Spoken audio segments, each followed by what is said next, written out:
ئەوەی دەنگەران هەست بە ئاسایی بوون بکەن.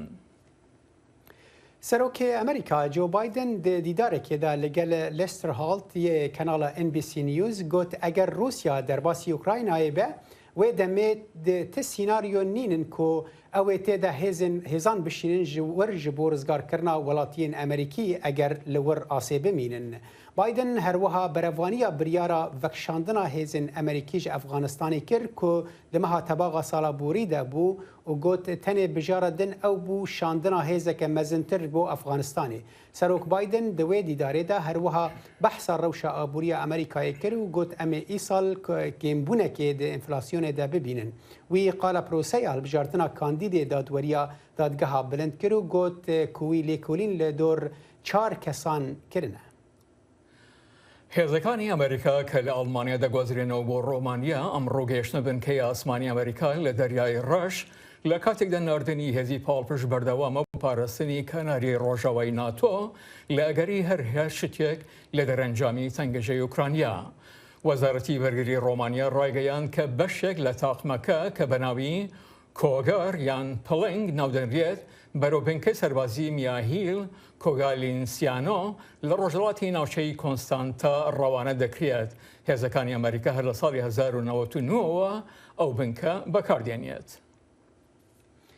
دەمەکێدا کۆ هەولێن نکێمکردنا گرژیان دناڤەرا مۆسکۆ و کیێڤدا بەردەوامن سڤیلێن لە سەر سینۆر پلان دکن کوێ کاوێ چ بکەن ئەگەر رووسیا دەرباسی ئوکراینایە بە. یولیا ڤیتکۆڤیسکا تەمەن 40 ساڵانە و پەرستیارە و بانکراوەتەوە بۆ خزمەتی سەربازی لە هێزەکانی بەرگری هەرێمی لە باکووری ڕۆژهەڵاتی ئۆکرانیا خزمەت دەکات. بە نزیکەی 50 کیلومتر لە سنووری رووسیاوە دوور بیت. دوور نییە تۆ بارانێک بە موشکی BM21 گراد شاری سومی وێران دەبێ. ئایا دەبێت چی بکەم؟ لەم وێرانیەدا دانیشم و چاوەڕوانی کەسێ بکەم ڕزگارمان بکە؟ نەخێر، ئەگەر پێویست بکە من خێزانەکەم لێرە دەبەمە دەرەوە. دایکم پیرە و نەخۆشە و کوڕەکەشم خوێندکارە. ئەوان لێرە دەرباز دەکەم بەڵام خۆم لێرە دەمێنمەوە و ماڵەکەم چۆڵ ناکەم هەتا داگیرکەرێک تێدا بژیت. چالەگوان ئەندرێ بووکی دەڵێت ئەو تەنها نییە. Прямо зеленые человечки, так як в Крыму в... دوو لە سەرسی هاوڕێکانم بگرە زیاتریش ناوچەی سومی و شارەکە دەپارێزن جا لە ڕێی ڕێکخراوە فەرمیەکانەوە بێت یاخود خۆبەخشەکان. مەسەلەکە سەخت و دژوارە بێت ئەگەر گەنجان هاوشێوەی ساڵی 2014 لە دوورگەی کرایمیا بەشداری بکەن. ئەمە کۆستیان تنڤیکایە کە یەکێکە لە نزیکەی 30 شار لە هەرێمی سومی نزیک لە سنووری رووسیا. لەو بەرەوە ئەو پارچە زەویانی کە چێنراون بە سەوزەوات کۆتاییان دێت. رووسایە پارچە زەویەکانی بەرهەمی سەوزەواتی هاوڵاتیان هەتا سەر سنوور درێژ دەبنەوە. میکۆلا تۆریانێک سەرۆکی هەرێمی کۆیتن ئەماڵگەمەیت کە دا گوند لە خۆ دەگرێت دەڵێت هەتا ئێستا لێرە چالاکی زۆر بەدی نەکراوە. هەندێک جار فڕۆکەی بچووک دەبینین تێدەپەڕن. ڕەنگە سەر بەهێزی پاسەوانانی سنوور بن. هەندێک جاریش فڕۆکەی خۆمان و هەروها ئەوانی دیکەش دەبینم. ناوچەکە ئارامە. خەڵک هێشتا هەر لە دڵە ڕاوچەدا دەژی. هاوڵاتیان ناوچەکە بەجێ ناهێڵن بەڵام هەز بە گرژی دەکەیت. جاران هاوڵاتیان باسی نرخەکانی گاز و خۆراک و هەروەها سیاسەتیان دەکرد. بەڵام ئێستا هەر کاتێک هاوڵاتیان لە فرۆژگەیەک یان هەر شوێنێکی دیکە چاوێن بە یەکتر دەکەوێت دەڵێن ئایا هیچت بیستووە ئایا جەنگ ڕوودەدات یان نا. کاربەدەستانی خۆجیی دەڵێن باسی زیادبوونی ژمارەی هێزە لەشکریەکان لە هەرێمی سومی لە ئارادایە. ئێمە پێکەوە لەگەڵ وەزارەتی بەرگری تاوتۆی شیانی هەبوونی لیوایەک یان دوو یان زیاتری لە هێزی لەشکری لێرە دەکەین. بە درێژای مانجی دوو ئێمە ڕاهێنانی لەشکری بۆ هێزەکانی بەرگری هەرمی دەکەین کە ڕاهێنانێکی بەرفرەوان دەبێت. بەڵام یولیا ڤیتکۆڤیسکا دەڵێت ئەوان بە هێندی پێویست ئامادە نین. من وەڵامێکی گونجاو بەدی ناکەم لەلایەن ئەو پێکاتانەی کە پێویستە لەم کاتە سەختەدا سەر و سەودا لەگەڵ دۆخەکەدا بکەن. جا فێربوون بە یەک یان دوو ڕاهێنان کارێکی مەحاڵە. لە ئێستادا یولیا ڤیتکۆڤیسکا لەگەڵ هەندێک لە هاوڕێیانی بەنیازن دەست بە کۆرسی فێربوونی بەرگری مەدەنی بکەن. لەو کاتەی ئەوان بەردەوامن لە خۆ ئامادەکردن بۆ ئایندەیەکی نادیار. ل ترکیه جواتا بلند یا رادیو و تلویزیونی RTUK روجا چهارشنبه مهلتا که هفته و ده دمجمیران دا سه دزگه مدیایی ناونتوی دناو دجی دنگ امریکایی که ریدانا کار ل ترکیه ور بگرن یان جی و مالپر و پلاتفورمین وان ورن بلوک کرن. دخوازا RTUK جبلی دنگ امریکایی رادیو دوچه ویله و هروها اورو نیوز لخوادگره. رخنگر دبیجن افگاوه که دنه بر به کنترول کرنا مدیا آزاد جعالی حکومت ترکیه و اف بریار لسر بنگها پیوانکا سال 2019 که چالاگوان مدیایی خمین خواه لدوروی در برین او پیوان ده ری بده RTUK که چافدیریا ناوروکن وان دزگهین مدیایی بکه و پشتراس بکه که او لگور پرنسیبین و کار دکن. کۆماری ئیسلامی ئیران ئەمڕۆ جەژنی 43مین ساڵیادی دەگێڕێ سەرەڕای هەموو بەرهەڵستی سزاعبووریەکان سەرەڕای دوژمنایەتی ناوخۆ دەرەکی وە بەتایبەت لەلایەن ئیسرائیل و ئەمریکاوە. ئاخۆچینە و هۆکارانەی ئەم ڕژێمە هێشتا لەسەر دەسەڵاتە. بۆ تاوتوێکردنی ئەم بابەتە هەیەمەنە سەیدی لێکۆڵەر و چاودێری کاروباری ڕامیاری ڕاستەخۆ لە لەندەنەوە لە ڕێگای سکایپەوە لەگەڵماندایە. کاکەی من خۆشاتەوە بەرنامەی کورد کۆنەکشن ئایا زیرەکی و توانایی دەسەڵاتدارانی ئیرانە یان لاوازی بەرهەڵستان و بەرامبەریانیەتێتی کە ئەوەندە ساڵ لەسەر دەسەڵات ماونەتەوە؟ بۆ خۆی ئەوەجی پرسیارە کە بۆ مۆزوعی ڕووخانی کۆماری ئیسلامی هیچ کات لە ڕۆژەف نەکەوت. ئەوە کۆماری ئیسلامی دەبێت جواب بداتەوە کە بۆچی نەیتوانی بۆ تاقە ڕۆژێک بڵێ من ئێستا خۆناغی دوورکەوتنەوە لە مەترسی ڕووخان تێدەپەڕێنم. لە ڕاستیدا من پرسیارەکە ئاوا ڕاستە دەکەم کە بۆ کۆمارێکی ئیسلامی کە بە پشتیوانی دەیان میلیۆن کەس هاتە سەر دەسەڵات ئێستاش هەر وەکو جاران باز لەوەیە کە کەی لا دەچێت و کەی لا ناچێت. ئێمە مەسەلەن باز لە ڕووخانی پاکستان ناکەین، کەس باز لە ڕووخانی تورکیە یا مالیزی یا ئەندونیزی یا بەنگلادێش ناکە. ئەمە باسی ڕووخانی کۆماری ئیسلامی هەر بەردەوامە. کەواتە من پرسیارەکە ئاوا جواب دەدەمەوە کۆماری ئیسلامی ئەو شتانەی کە بووە دروشتی خۆی هەر لە یەکەم ڕۆژەکانەوە دەرکەوت کە توانای بەڕێوەبردنی نیە، هەر لە ڕۆژەوە دەرکەوت کە پرۆژەیەکی جیهانی گرتوۆتە دەست کە بۆی بەڕێوە ناچێت. پرۆژەکەی لەتوێی نەبوو، ئێرانی نەبوو، جیهانی بوو و ڕۆژ بە ڕۆژ زیانەکانی خەریکە دەدا. کاکی من لەو ڕۆژەوە کە ڕژیمی کۆماری ئیسلامی هاتە سەرکار هەمیشە گوێبیستیەوە بینە کە سبەی دەڕۆخێ و لە ماوەیەدا ئەمریکا هەشت سەر کۆماری گۆڕیوە کە هەندێکیان دوو ترمیان بەسەر بردووە. ئایا هەڵسەنگاندنەکان لەبارەی ئەوەی گوای ئەم ڕژیمە دەڕۆخێ دروست بوونە؟ ئەو هەڵسەنگاندنی کە پێی وایە ئەو حکوومەتە لە قەیراندا بۆ هەمووی دروست بۆ مانایە کە تەواوی 43 ساڵی ڕابردوو ئەگەر چی نەگەیشتۆتە قۆناغی ڕووخان بەڵام هەمیشە لە قەیراندا واتە تاکە ڕۆژێکی نەبوو کۆماری ئیسلامی بڵێ منەوە ئێستا بە خیاڵێکی ئاسوودەوە پرۆژەیەکی 5 ساڵە 10 ساڵە 20 ساڵە دادەڕێژن. هەروەها لەبیرکان دێرمەوە یەکێتی سۆڤێت نزیکەی 70 ساڵ لە دەسەڵاتدا بوو، دەسەڵاتی هەبوو، بەڵام تەواوی 7 ساڵی لە قەیراندا بوو ئاڕەکەی ڕووکە. هاوکار نمونەشمان هەیە وەکو سووریەی بەشار ئەسەد یا کۆریەی باکوور کە بەڕواڵەت لە دەسەڵاتدا ماون، بەڵام بە نرخێکی یەکجار زۆر گران بۆ هاوڵاتیەکانیان یان بۆ ناوچە. کەواتە کۆماری ئیسلامی من پێم وایە ئەگەر چی نەڕووخاوە بەڵام قەتیش مەترسی ڕووخانی لە کۆتایی پێ نهات. بەس بۆ پێی جیهان لە گۆڕانی خێرادایە ئایا پێشبیریکردن لەبارەی ئایندەی ئەم ڕژیمەوە کارێکی دروستە؟ بەڵێ دەتوانین بڵێن قەیرانەکانی کۆماری ئیسلامی لە داهاتووشدا بەردەوام دەبێت بە احتمالی زۆر قەیرانەکانی زیاتر بێتەوە.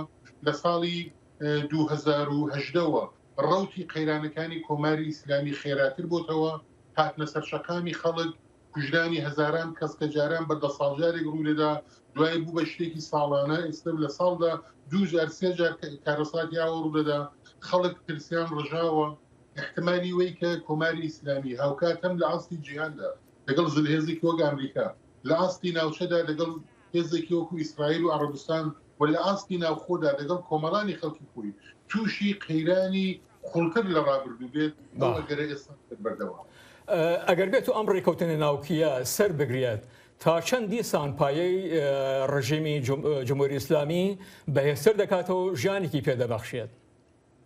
هەر جوری کوتان ئەگەر سەر بگرێت ئەوە ئەگەرێکی گەورەیە دوو هەمەوەی کە ئەگەر سەری گرت ڕێککەوتنێک دەبێت لاوااستتر و کورتخایەنتر لە ڕێکەوتنەکەی ساڵی 2015 ئەو کاتە باز لەوە دەکات ئەم ڕێکەوتنی 2015 لە داهاتوودا درێژخایەنتر و بەهێزتریشی دەکەین. ئێستا ئەگەر ڕێکەوتنێک بێت ئەم ڕێکەوتنە تەنیا ڕێکەوتنێکی کوردخایەن و لاواز دەبێت، بەڵام لە هەمووی گرنگتر خامنەیی لە ناوخۆی وڵات تووشی قەیران دەبێتەوە تەنانەت لە نێوان لایەنگرەکانیدا کە ئەتۆ کە بۆ ماوەی چەند ساڵ بۆ دووجار جامی زەهر هەڵدەنووشی بۆ ئەو نرخە زۆرت بە خەڵکی ئێراندا سەپەن بۆ کارێکت کرد کە دەیان 100 میلیارد دلار زەرری ئابووری بە ئێران بگات لەسەر ڕاتازە بگەڕێەوە خۆناغی 2016 دوای ئەگەر ڕێکەوتنەکە شمولی بەرنامەی موشکیش بێت ئەوە هەر بۆ کۆماری ئیسلامی و بۆ خامنەیی خراپتر دەبێت و ناڕەزایەتی نەتەنیا لە نێو کۆمەڵانی خەڵکدا بەڵکو لە نێو لایەنگرانی خودی خامنەیشدا پێکدێنێت. کاکێمێن لە درێژایی ئەم 43 ساڵەدا هاوڵاتیانی ئیرانی ڕژانە خیابانەکان و ڕاپەڕین، بەڵام بەداخەوە هیچ ئەرەنجامێکی لێ نەکەوتەوە. هۆکار چییە؟ هەڵبەت دەرەنجامی بۆ ئەوەی کە کۆماری ئیسلامی ترچی دیکە شەرعیەت و مەشروعیەتی شۆڕەجێری نییە، مەشروعیەتی دیموکراتیکی نەماوە، مەشروعیەتی کارامەیی نەماوە. بەڵام ڕاستەکەی ئەوەیە ئۆپۆزیسیۆنێک کە بتوانێت سەروی 150 خەڵکی لە دەوری کۆکاتەوە تا ئێستا شکڵی نەگرتووە، نەک وەک حیزب نەک وەک تاکە کەس. هیچ حیزبێک و هیچ تاکە کەسێک لە ئێران ناتوانێت ئیدعا بکات کە وەکو خومێنی 43 ساڵەمەوە بەر زۆرینەی ڕاهای خەڵکی لەگەڵە. هەروەها کەم ڕنگبوونەوەی دەوری شیعەگەری وای کردووە کە کێشەی نێوان تورک و فارس سەرهەڵ بدات. ئەوەش بۆتە هۆی وەی کە یەکپارچەیی خەبات لە ئێران کەم ڕنگ بێتەوە. من پێم وایە لە داهاتوودا ئەگەر کارێکی بە کۆمەڵ شوڕایەکی بە کۆمەڵ پێک بێت و ویستە نەتەوەیەکانی گەرانی غەیری فارس بەتایبەت کورد و تورک و عەرەبی لەبەرچاو بژێرێت، احتمالی هەیە کە ئەو یەک ڕێزێ پێک بێت. هێمنە سەیدی لێکۆڵەرەوە چاودێری کاروباری ڕامیاری کە ڕاستەخۆ لە لەندەنەوە لەگەڵماندا بوون، زۆر سپاس. سپاس بۆیەوە.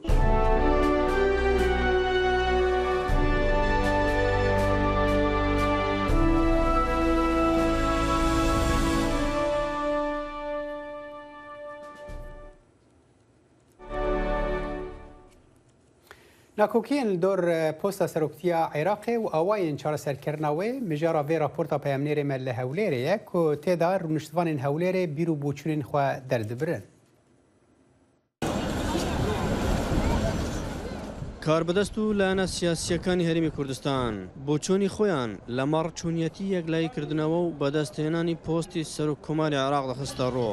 هاوڵاتیانیش ڕاو بۆچۆنی خۆیان لەبارەی چوونیەتی یەکلاییکردنەوەی ئەو پۆستە هەیە. ئەو پۆستەی کاململانەی و ناکوکێکی زۆری دروست کردووە بە تایبەتی لە نێوان هەردوو پارتی دەسەڵاتداری هەرێمی کوردستان. پێم وایە نمچە اتفاقێکەیە بۆی دەنگی کورد بگەینەوە بەغدا و بە یەک کەسایەتی کورد بەشدار بن. ئێمە با لێرە هەموو ئایدۆژەکان بنێنێ لاوە لە کوردستان ئاساییە، بەڵام کاتێت تو جەچی دە بەغداد داوای مافی تاکی کورد دەکەی، نەک داوای مافی حزبەکەی خۆت بکەی. بۆیە من پیشنیار دەکەم هەر کەسێک هەر لایەنێکی کورد کە بچێتە بەغا بە دەنگی کورد بچێ.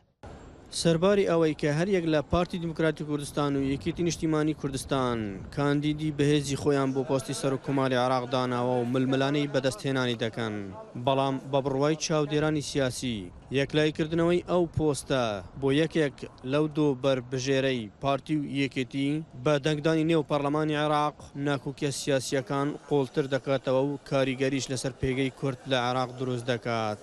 وا باشە هەتا دەکرێت لەسەر مێزی گفتوگۆکان بێت، نەکەوێتە نێو میدیا و سۆشال میدیا و نەکەوێتە نێو ململانی سیاسی و نەکەوێتە نێو مزایاداتی سیاسیەوە، بەڵکو بچێتە سەر مێزی گفتوگۆ لەوێ کەسایەتیە سیاسیە کاریگەرەکان بڕیار بدەن لە یەکلاییکردنەوەی پۆستەکە، بەڵام لەسەر بنەمای چێنە لەسەر بنەمای چی دەکات.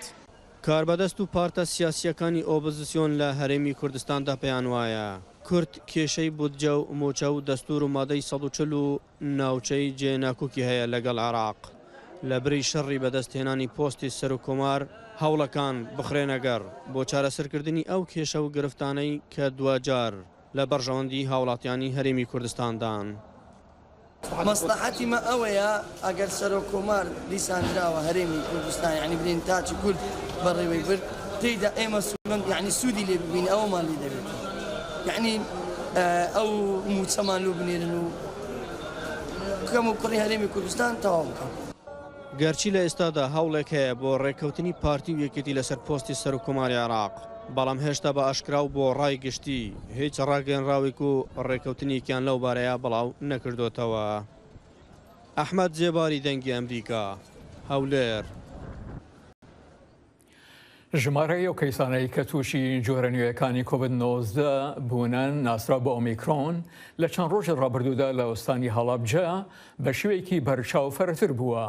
بەرپرسانی تەندروستی دەڵێن تەنها 40% دانیشتوانی ئوستانەکە دەرزی لە خۆیان داوە و تا ئێستا کەس لەو کەسانی دەرزیان کوتاوە نەمردووە. جارێکی دیکە ئامارەکانی توشبوون بە ڤایرۆسی کۆرۆنا لە پارێزگای هەڵەبجە ڕوو لە بەرزبوونەوە دەکەن.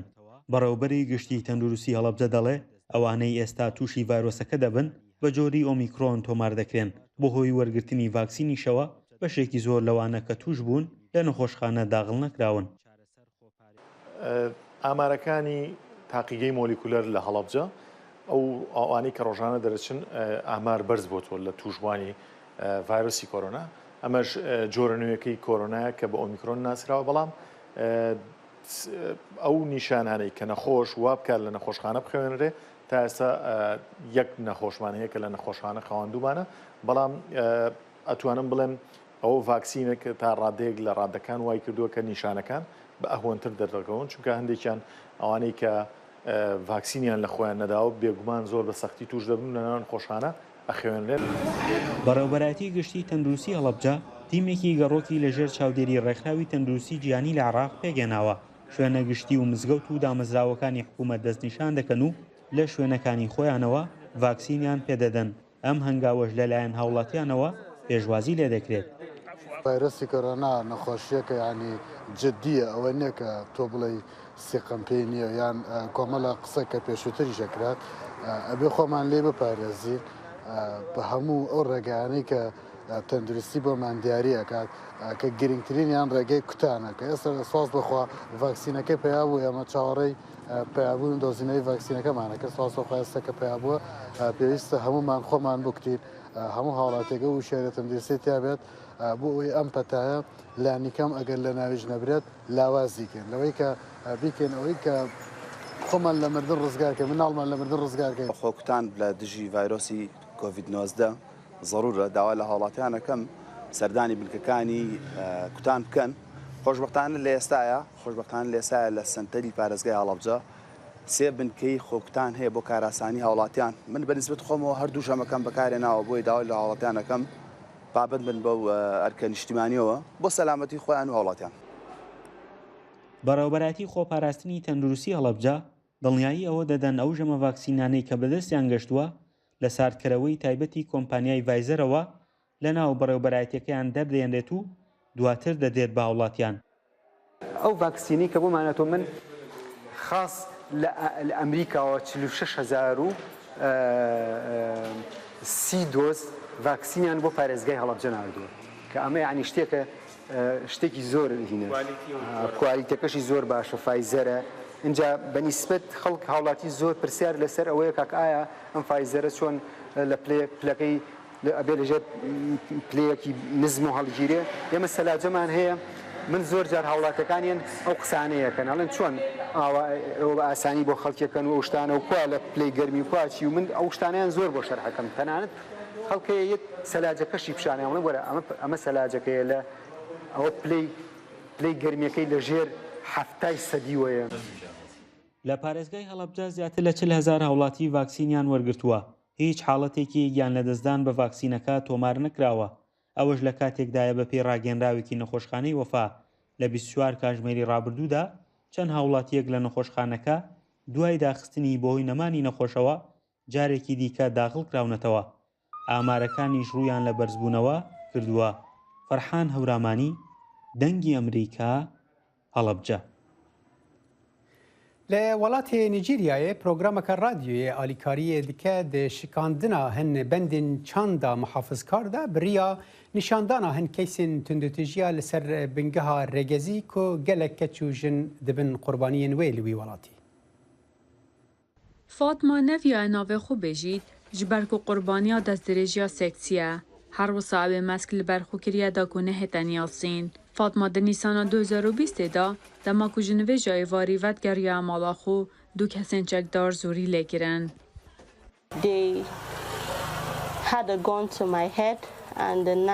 ئەوان چەکێک درێژی من کردن و چەقۆیەک دانان سەر حەفکا من و ئەس برمە ئاڤاهیەکێ. ئەوان بە دوور دەستدرێژیە سەکسی دگەل من کرد و دە هەمان دەمیدا چەقۆ لە من ددان. لە دەستپێکی ئەو دەترسیە دەسەڵاتداران ئاگەهدار بکات ji ber ku awan gefên kuştinê lêkirbûn eger hawbêşteyekî. Wekû gelek kesên diyên xelkê wîlayeta Jos Plateau li Nigeria, ew hemî êvarên pêşembiya gayê xwe dete bernama radyo ya ku qurbaniyên destdirêjiyên regezî behsa awan xirabiyên hatîne serê wan diket. Fatma jî peywendî bi bernameyê diket. Min pêtivî bi harîkariya te heye, da ku ji vê dozê derbas bim. Nanci Nandang pêşkêşkara bernama radyoya dengê bêdeng ye ku li radyoya xwe cihî FM tête bexşkirin. Ew ê got ku bernama wê hemî heftiyan pitirî 100,000 guhdar hene. Dema ku ev pirsgirêka xwe ji min re ve dibêjin, ev hes dikin ku wê derê cihekî aram e. Dem hene ku ez di bernameyê de hestiyar dibim. Hin canan ez şaş dibim ji ber ku gava hûn hin serhatiyên wisa guh lê bidin, mirov dibêje gelo mecarekî di mirovên asayî li vê cîhanî hene, ji ber ku hin kes bi hovane tev digerin û bi rastî ev tiştekî xemgîn e. Nandang ji bo ku harîkariya qurbaniyan bike ji bo dezveînana dadperweriyê, di gel saziya navneteweyiya parêzerên jin fîda kar diket. û ev rêkxirawa bêqazanc, nîneratiyên bêpare pêşkêşî wan qurbaniyan diket, yên ku dozên xwe di bernama radyoyê de radgihînin. Nînerê fîda li Plateau dibêjît, dezveînana dadperweriyê bo qurbaniyan neyapsana hiye. Gelek asteng hene ji ber vê yekê em rûbirûyê hin derengiyan dibin lê hebûna me bi xwe jî astengî ne. Polîs bi gelek bûyeran hatine agahdar kirin lê kes giringiyê bi wan nade. Lê dema bûyer biriya fîda tê gehte polîsan ew lezê li prosesê dikin. Ta ku her du tawanbanê Fatmayê hene desteserkirin, fîda dê berdewan peyvê dûzê bît. Di heman demda, bernama radyoyê dê berdewan bê li ser harîkarîkirina qurbaniyên destdirêjiyên regezî. نوێترین هەواڵ و زانیاری خێرایی و متمانە لە فەیسبووکی دەنگی ئەمریکا. به میلیونان کس لی سرانسری جیهان دمک خوش به وخوارنا قهوه در باز دکن لی کافئین وان روزانه دمترسی ایده جبر گوهرتنا کشو هوای کو گیای قهوه دکوجه. زانیارین لندن لگل جوتکارین افریقی کار دکن جبو دیتنا چارەسەریە کی. ji derveyî baxçeyê mezinê şîşeyî giyanasiyê ya bajêrê Kew li London pileya siqayî dibin sifrê de ye, lê jor ve germ e û wekî daristanekî ye. Aaron Davis rêveberiya lêkolînên berhemînana darên qehwê dikir. Eva qehwa Arabîka ye. Qehwa me ya herî bijardeya ya ku em li malê û ji derve vedixwîn tama gelek xweş heye. Ev qehwaya 6 sedê ya li cîhanê ku em vedixwîn dabîn dike. Eva henê qehwa rûbast e ku belgên wê pîçekê meztirin, ev jî 40 sedê rêjeya qehwê li cîhanê dabîn dike. Bi milyonan xelkê Efrîqa, Amerîka, Başûr û Asya debara jiyana xwe bi çandina darên qehwa Arabîka û robusta dikin. Lê ji ber guherîna av û hewayî ew li jêr metirsiyê dane. Di hin rewşanda ji ber zêdebûna germê û kêmbûna baranê berhemê wê rengekî berçav kêm dibe. Lê di hin rewşanda jî wekû me li Ethîopya dîtiye, dibe ku çandin têk biçît û dar jî hişk bibin. Dibe ku çareserî ji bo daristanên Rojavayê Efrîqayê kûr bûyne. Nêzîkî 130 corên darên qehwê hene. Lê hemû nexweşin. Li Sierra Leone Davis û hevkarên xwe darekî nû bi navê stenofîla peyda kirîne ku li çolê şîn dibit. Ev awayekî zêde xwelbergermê digirî, tovekî balkêş e, çiku ji tama xwe ya xweş ve tama qehwa Arabîka dide. Her wisa du corên dinyên qehwê jî di guherîna av û hewayê jî da misûgerin û ji bo bazirganiyê jî başin, wekî qehwa Liberîka û ya Eo Geniodes. Li bavê qehwê biçîk e lê tama wê gelek xweş e. Hindek dibêjin ku tama wê nelîv şiklê wê ye. Li pêşbirkeyên cîhaniya barîsta sala 2021 li Mîlan, Hugh Kellyê Astralî ji bo qehwa û Geniodes xelatê sêyem wergirt. لێکۆلەر هیوی دکن و سەرکەفتنا کەڵی ji bo van libên qehweyên nenas bibe qonaxaka pêşkeftinê. Tîmên baxçeya Kew bi cotkarên Efrîqayî li ser çandin û bazirganiya wê re dixebitin. Catherine Cuka çavbêriya projeyên li Uganda dike. Ka ew hewcê çi ne? Em çawan berhemê wê zêde bikein. Li jîna ku em tenê du corên tovê qehwe çêkein, me derfet heye ku em nirxên coreyên dî jî wergirîn. Hîvî hene ku îsal hejmarek zêde qehwa Liberîka henardeyê Ewropa bibit. Lêkoler hîvî darin ku wê dahatek domdar ji bo cotkaran peyda bike û tamekî xweş û balkêş ji bo qehwe vexweran. لە یەکێک لە هەنگەکانی ڕۆژانی پێش سوپەربۆڵ لە ڕۆژی پێنجشەمە هونەرمەندان و ئەستێرەکانی هاڵیوود هاتن بۆ گوێگرتن لە هونەرنمایی نیوشەر و پێشوازیکردن لە تیمی لۆس ئەنجلس ڕەمز. لۆس ئەنجلس ڕەمز لە ڕۆژی یەکشەمە لەگەڵ تیمی بیگالاس لە ستادیۆمی سۆفی سنسناتی یاری دەکات. هونەرمەند نووسەر و دەرهێنەر جان لیفکۆن، لێسلی جۆنز و ماریا باکلۆڤا هاوسۆزی خۆیان بۆ ڕامەکان دەربڕین. بینەر هێژا لەڤەر کورد کۆنێکشنایی ڕۆ بەداوی هات تا جارەکەدن هەر شاد و بەختەوەربن. ببینە خۆش.